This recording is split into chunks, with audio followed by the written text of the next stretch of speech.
Welcome to Coleman Report Live. I'm Bob Coleman. We're talking Main Street and the small business lenders who help it grow. Lance Sexton, John Riosty, Delaney's on the wing. We got a lot of stuff to cover. John, welcome. There's a certificate. Tell you what, let's have John do his reporting first, and then we'll go to, we're going to be talking about state small business lending programs. But John, you had a fascinating article on last week on Live Oak Bank. Tell us about it.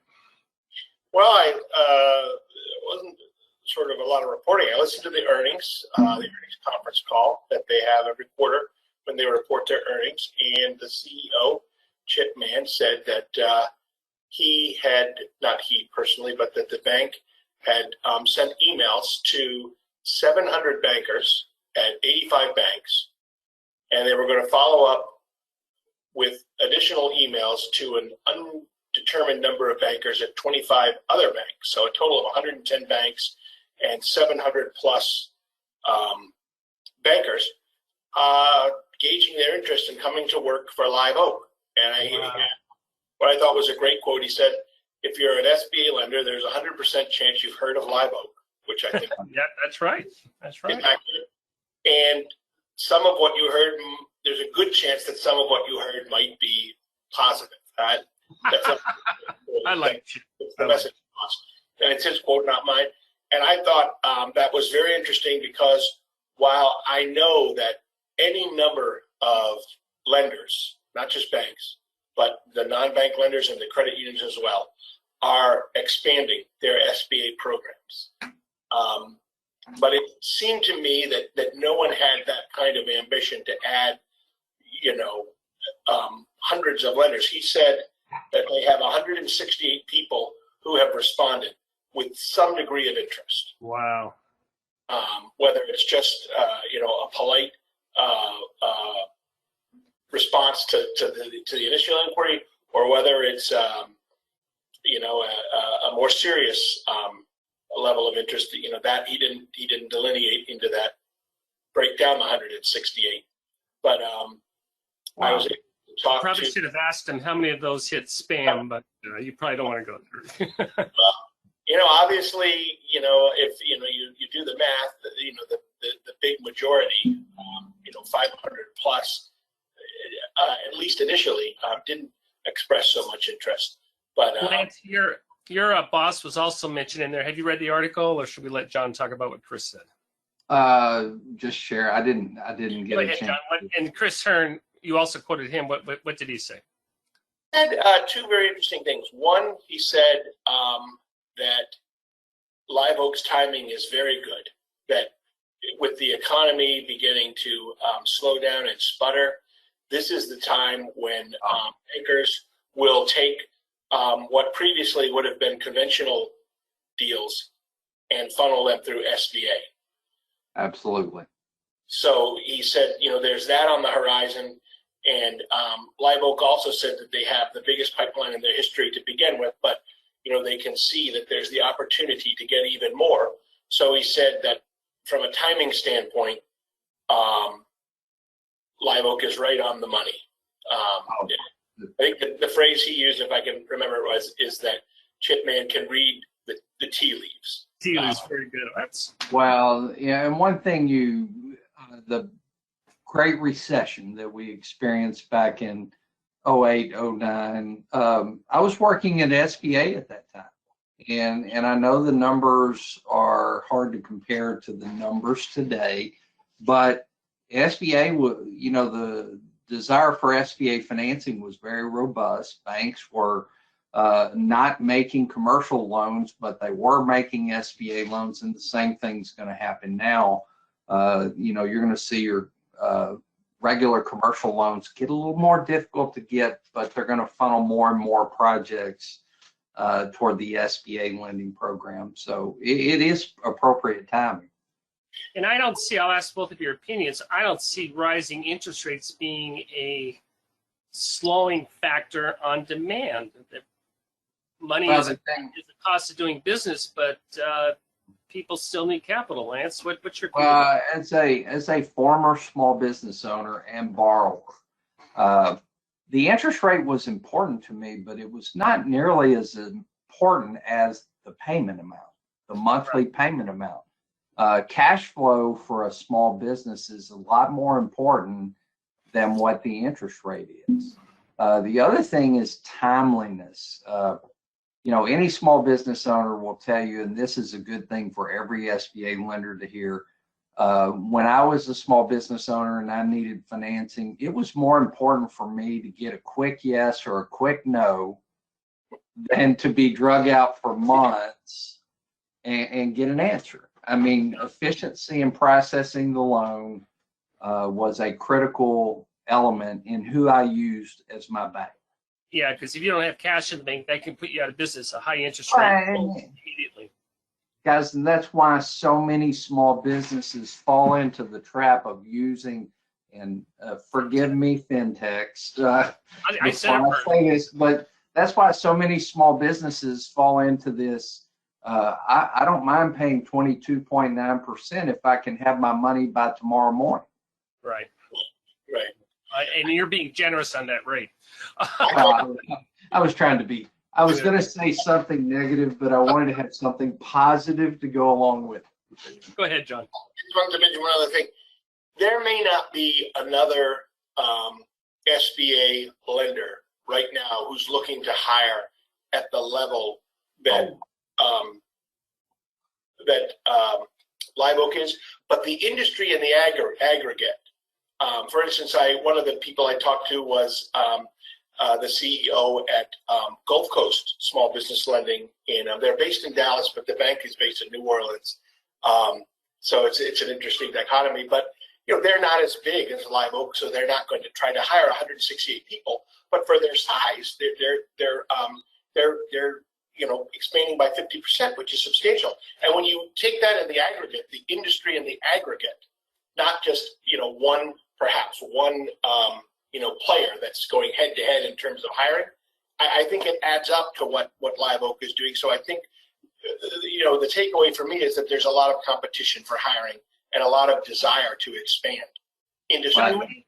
John, when you say 168 lenders, are you talking about business development officers or all staffing positions? Development officers. He was talking. It seemed to me from the context that he wants lenders. He obviously probably wants the support staff as well, but he wants lenders. They see tremendous opportunity. And one other quick takeaway there: they had a big gain on sale from one of their venture investments. I think that news had been reported earlier, but they got the money at the end of this quarter, so it was on the second quarter report. So they need to hire. Being an incredibly old, gray-headed SBA lender, John's article tells us all something very important. Your good people, protect them. Don't make, the most, I can't tell you guys how many times this has happened. Great opportunity comes along. I decide that's what I want to take. I go back to my current employer and give them the, mandatory 2-week notice. And then they come back and say, oh, well, we'll pay you this. Right. Well, the point of this story, Live Oak is aggressively pursuing people. Gulf Coast is aggressively pursuing people. Take care of your quality people. Yeah. Absolutely. Don't make them give you a resignation letter, I'm going somewhere else, before you decide you're going to take appropriate care of. All right. Well, we will send Chip a invoice for our 10-minute Live Oak infomercial. John, you mentioned that you were very interested in this hearing last week. I know Delaney's covered it as well. Were you able to follow up with the Senate hearing? I am working on that now. I unfortunately last week was the height of earnings, so I did quite a few earnings reports, and I hadn't dig in on that as much as I had anticipated. I was pulled into it. But Delaney talked about this earlier. Delaney, are you sitting there ready to jump in? Yes, I sure am. There you are. Real quick question. What the hearing was about is, should we loosen the criminal background checks eligibility for SBA lending? And Delaney, I guess the one question I have for you is this a bipartisan effort? Do you see both sides of the aisle wanting to address this issue? I mean, I believe so. I agree. I think Yeah. it's not a Democrat or Republican issue. It cuts across both aisles. All right, very good. Great. Let's get into, let's shift gears. Thanks, John. I really appreciate you following up on that. I want to talk about the state lending programs. Delaney, set us up on this. How many states have separate lending programs for small business lending? What have you found out? It appears that most, if not all, states have some kind of small business lending program, though they often tend to be smaller dollar loans and for startups. And the poll question is, does your state have a separate one that you know about?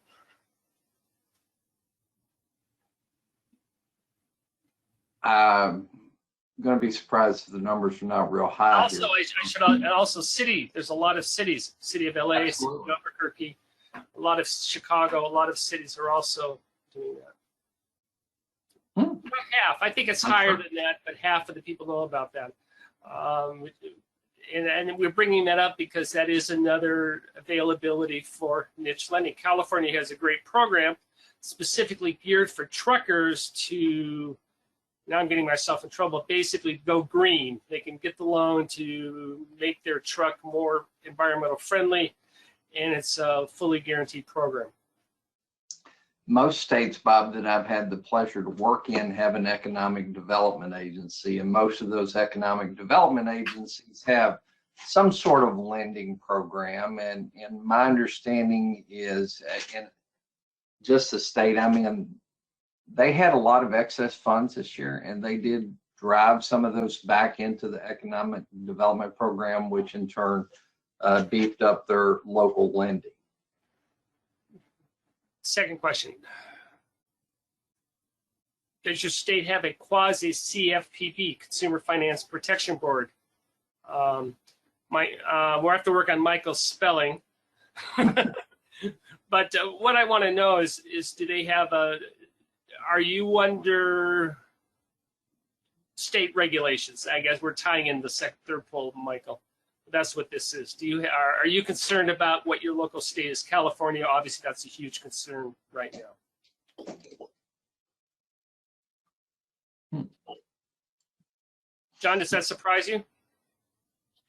No, what I'll be interested in is to see the numbers a year or two down the road, because Yes. What California does, it just seems a lot of states eventually fall in line with that. California is always in front, and Well, which is interesting because California was really the leader in changing auto emission standards. They set the standard, and then because of the size of the state, automakers followed. What California, its own economy, would be the 6th largest in the world. So for them to come out and say we're going to have a state program that monitors small business lending activities, they do consumer, but now they're getting into small lending. That's going to affect anybody who makes a loan in California. Third poll question, Michael. Is your institution governed by state regulators? I do not mean if you're a state bank. What I want to know is if you're an FDIC, credit union, federally chartered, but are your state regulators also poking around in what you do? John, do you see this as becoming more and more of an issue? no, actually, I see it as it seems to me there's an interesting trend going on. The regulators work with each other. The regulators, a lot of times it's the FDIC or the government doing the training, or at least they're sending their people to the same training that the state regulators are going into. And I think there's more cooperation. I think that a lot of times what I've been hearing is that they're trying at least to schedule the examinations, at the same time, so that the banks are not being hit over and over and over again, so that it's as efficient, the process is as efficient as possible. And I'm hoping that it's that trend is accelerating. John, before COVID hit, it was announced SBA was going to be working more closely with FDIC on reviews. I haven't heard too much about that. Lance or John, have you heard about where we are on that, or did PPP pretty well suck the oxygen out of a lot of SBA initiatives? I think you put a pause on it. Yes, I was going to say too. They're pulled in a lot of directions. Hey, John, I'm just curious. Is there a trend for banks to move under state regulation versus federal? Because I've seen quite a few do that. Yeah, interesting. Good question. I think so. And also, I think if you look at the de novo banks, the trend is to for a state charter as opposed to a national charter. But I think a lot of the biggest banks still have national charters, and some of the state banks that have national lending aspirations will have a national a charter. But I should have said some of the smaller banks that have national lending aspirations. But I think you're exactly right. The majority, the vast majority of institutions have state charters. Next question, Michael. I think we got 5 today. Wow. Are you aware of the CFPB Small Business Plan, Consumer Finance Protection Board? John, I'm going to ask you first. I know they're constantly talking about this, but how set in stone is it? And do you know where we are on the timeline on implementation? I don't know about implementation, but I think it is definitely going to go forward. And real quickly, and basically what it is in a nutshell, correct me if I'm wrong, gentlemen, is what we are required to do on consumer lending reporting. We will also be required on small business lending reporting. Is that it in a nutshell? More or less, yeah. Yeah. There's going to be a reporting requirement, a small business reporting requirement. Well, and I think what it will do, guys, is it will build some protections in for small business borrowers that have not been there in the past. Last question. Do you utilize a state or city small business fund? Does your institution do that?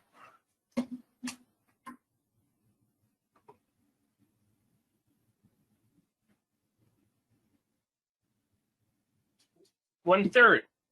And Lance, I would say that is a niche that you should look into wherever you are. Oh, absolutely. It's something that you should check into for your financial institution. Yeah, because there's a lot of niches. I know there's one bank in Southern California that, as I said, specializes in trucks. And there's like $25,000, $50,000 loans that are guaranteed, and it's a profitable niche for that. Lance, real quick, what are we talking about on Wednesday? Well, there was a new release from SBA. There is some interesting information in the deregulatory rule. There's some things as an SBA lender that you'll want to be aware of. Probably the most prevalent one, Bob, is the change in the interest rates that we can charge on the SBA loan. So we're going to cover all the proposed changes. Some were proposed and didn't pass. But there were many changes, and like I said, one of the most significant ones was the change in the interest. And that rule is effective today. It's effective it currently is effective, absolutely. So we're going to be talking about. Hey, John, thank you so much for joining us. I appreciate your time. Lance, as always. Lance, I'll see you Wednesday. Everyone have a nice week. And thank you for joining us for Coleman Report Live and for supporting America's Main Street, one entrepreneur at a time. Have a great day. Bye-bye. Thank you for joining us today for today's episode. If you like today's content, hit that subscribe button to subscribe to our channel and click that bell icon to get notified about our latest videos. Thank you again for joining us today and for supporting America's Main Street, one entrepreneur at a time. Catch you next time.